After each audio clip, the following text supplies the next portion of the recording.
سڵاو ئەم کاتان باش ئازیزان خۆشەویستان لە هەر شوێنێکی ئەم دنیادا هەن هیوادارم لە باشترین حاڵ و باشترین تەندروستی و باشترین گوزەراندا بن.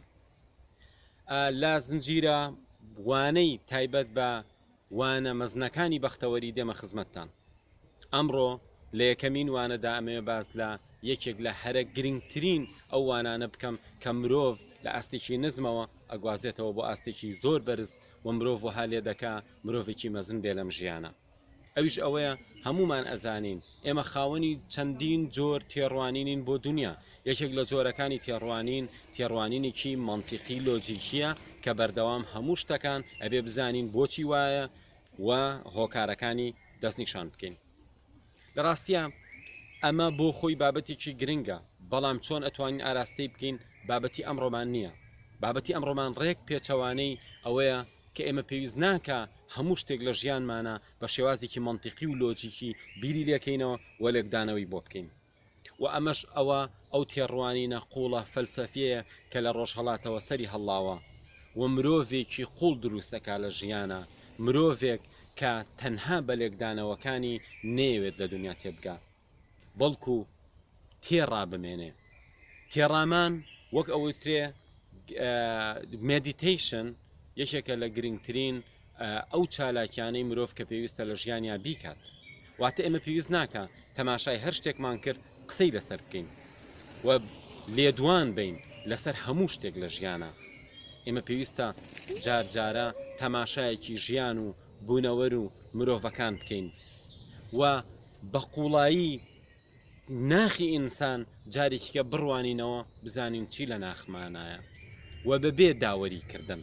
لە ڕاستیان مرۆڤ فێر بووە داوەری بکە. ئەم داوەریکردنە ژوای کردووە مرۆڤ نەتوانێت ئەرکەکانی خۆی جێبەجێ بکات. بۆی بتوانین ئەرکەکانی خۆمان جێبەجێ بکەین، بۆی بتوانین مرۆڤێکی مەزن بین لەم ژیانە، پێویستە ڕابمێنین، پێویستە تەماشا بکەین.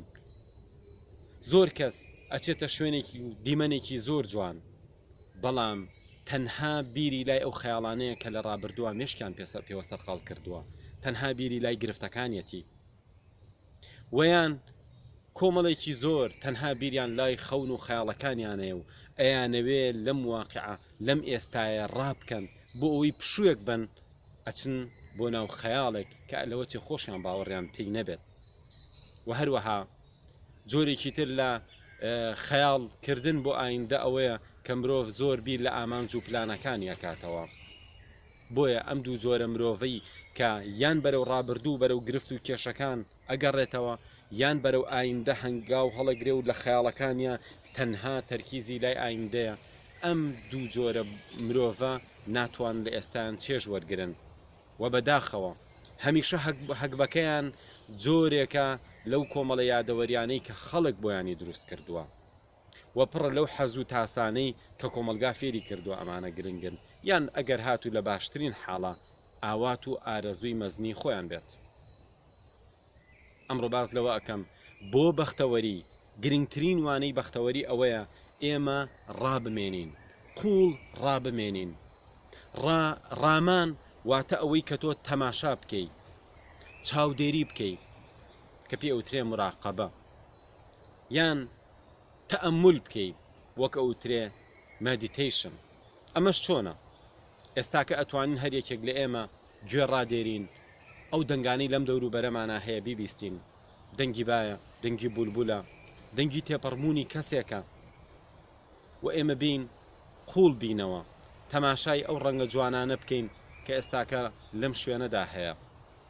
زۆر بەمان لە ژیانمانە سەیرانمان کردووە و گەڕاوین، بەڵام بەداخەوە تەنها کەمێکمان توانیومانە لە کاتی سەیرانە ئێمە ڕابمێنین لە گەڵایەک، لە درەختێک، لە گوڵێک.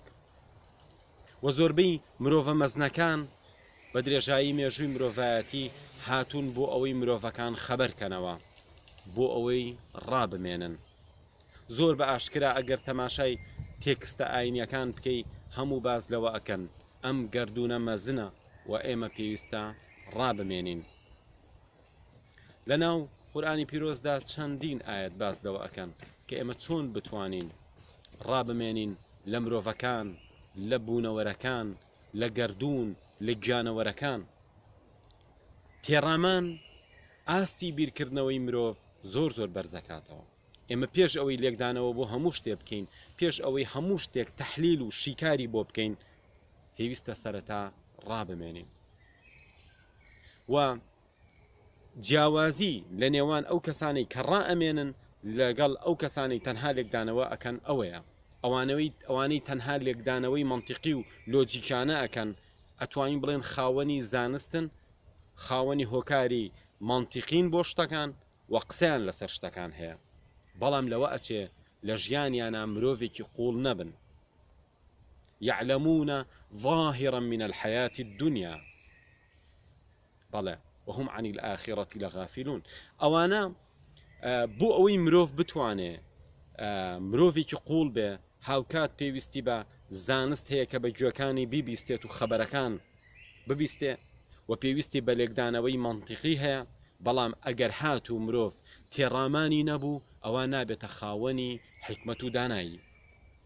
حکمت و دانایی مرۆڤەکان بۆیە جیاوازە. سیرەکەی تەنها خوێندن و بەدەستهێنانی بڕوانامە و ڕۆشتن بۆ زانکۆیەک و ئەوانە مرۆڤێک ناکەن بە مرۆڤێکی قوڵ، نایکەن بە مرۆڤێک کە بتوانێ لە ئاستێکی مەزنە تەماشای دنیا بکە و لە خۆشی ڕابمێنێت. بۆیە بۆ ئەوەی مرۆڤێکی مەزن بین لە ژیانمانە، هەمیشە پێویستمان بەوەیە کە تێڕابمێنین. ئەویش ئێمە خاوەنی 5 هەستین. هەرێکێک لە ئێمە لە هەر کاتێکە ئەتوانێ ئەم ڕاهێنانە بکات و کەمێک ڕابمێنێ، گوێ بگرێت. ئەگەر ئێستاکە گوێ بگرین، چەندان دەنگی جیاجیا ئەبیستین کە ئەگەر تێڕانەمێنین هەر بەو شێوازە دەنگەکانیان و بەرگوێمان وەک ئەوترێ لە گوێیەکەوەیەت و لە گوێیەکەوە ئەڕوا و ئێمە هیچ ئەزمونێک پێیان ناکەین. ئەگەر هات و دیمەنەکان تەنها بە خێرایی تەماشامان کردن و ویستمان قسەیان لەسەر بکەین، ئەوە ئەبینە ئەو مرۆڤەی کە قسە لەسەر هەموو شتەکانەکات.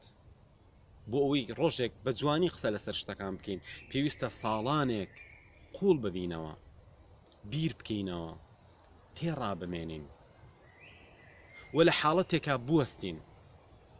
بەختەوەری مرۆڤ لەوایە کە زۆر نەگەڕێتەوە بۆ ڕابردووی، بۆ کێشەکانی، بۆ خەموو خەفەتەکانی، و زۆر نەچێ بۆ ئایندەش بەردەوام لە ئایندە بێ، چونکە ژیانی ڕاستەقینە واتە ئێستا. مرۆڤ ئەگەر هات و توانی تەرکیز بکاتە سەر ئێستاکە کە تایەتی، ئەوە بە دڵنیایی ئەتوانێت کۆنتترۆلی خۆی بکات و ئەتوانێت تام و چێژی بەختەوەری بکات. بەختەوەری ڕاستەقینە ئەوەیە کە تۆ بە دووربی لە خەفەت خواردن، خەم خواردن، خەفەتی ڕابردوو و خەمی ئایندە. بۆ ئەوەی بتوانین لە ئەو تاسە و حەزەی کە هەمانە بۆ شتێکە بەدەستمان نەهێناوە، یان ئەو خەموو خەفەتەی هەمانە بۆ شتانێک کە ڕویان یاوە لە ژیانمانە، ئێمە پێویستە لە ئێستا بین. ئەگەر بێت و نەتوانین لە ئێستا بژین، ئەگەر بێت و نەتوانین لە ئێستا تێڕا بمێنین، ئەوە بە دڵنیایی ئێمە بەختەوەریمان لەدەستین. بەڵام ئەگەر هاتوو لە ئێستادا ژیان، هەمیشە ئەتوانین مرۆڤێکی بەجەرگ و ئازابین، هەمیشە ئەتوانین مرۆڤێک بین تەحملی ناڕەحەتیەکان بکەین، چونکە هەموو ناڕەحەتیەک لە ئێستا تەحملەکرێ.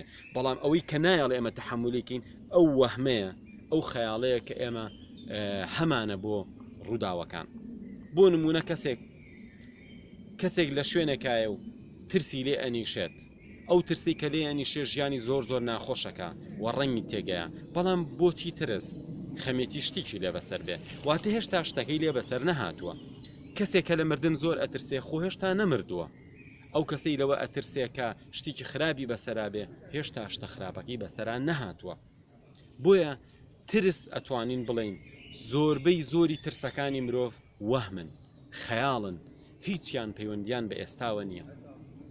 ومێ دەکەم هەر یەکێک لە ئێمە بڕیار بین مرۆڤێکی مەزن بین، لە ئێستاوە وەهمەکانمان کەمکەینەوە بەوەی بتوانین لە ئێستا ڕابمێنین، جوان بنوارین، جوان باش گوێ بگرین و بتوانین ئیحساس بکەین، بگەڕینەوە بۆ ناخمان و ئیحساس بکەین، بزانین ئارامی یعنی چی، بەختەوەری چۆنە، ئێستاکە چۆن ئەتوانین چێژ لەو حاڵەتە وەرگرین کە تایین.